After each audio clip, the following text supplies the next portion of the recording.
It had to be tough, I think. Yeah, I mean, it's part of it. I mean, all you can do is control what you can control, and all good things must come to an end. So, coming back to work and ready to get to the next one. At the same time, that was the longest return of your career. And when you add that along with the fake punt, special teams really got the offense in the end zone. I mean, the offense had to finish it, but those two plays were huge in keeping that drive alive and getting it to the end zone. Yeah, we blocked it up well on the punt return. I was able to find a little seam and get a few yards, and then Big Tom and Dayton hooked up. We got to work on Tom's throwing form, but I mean, it was on spot, so can't complain about it. Is that maybe one of the finest special teams moments this season? I mean, when you string those two together? I think so. I mean, very happy for Dayton, and I was surprised by Tom. I was a little nervous for him, but they both got the job done. And you looked pretty happy when you popped up after that return. I was ready for one. I was ready for one. It's tough to get one. I mean, special teams is hard, especially on punt. The smallest thing can throw everything off. So I was happy it finally came together for us. What kind of challenge is it just going up there and playing them? It seems like they've gotten better and better the last few years.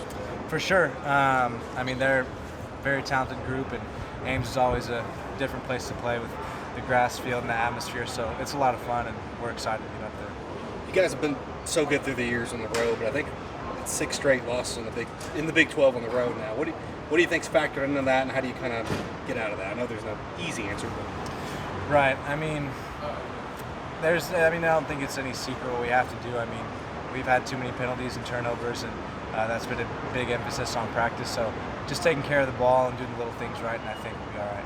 How have you guys kind of tried to keep Spencer on up? I know he's pretty hard hitting himself after some of those games. Yeah, I mean, he's a young, talented kid. I mean, there's obviously, wherever you are, your first couple starts are going to be difficult. So I think he's going to get more and more comfortable as the season goes on, and we're going to see him improve every game. Dylan, what's your biggest message to the fans for the rest of the year? Just stay behind us. I mean, we're still figuring stuff out. It's frustrating for us as well. We hate to lose more than anyone. I mean, we come out and do this every day. So just stay with us, and we'll get right back on track.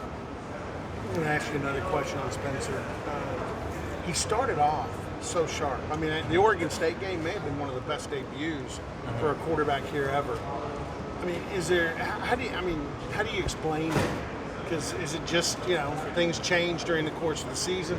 People play him differently?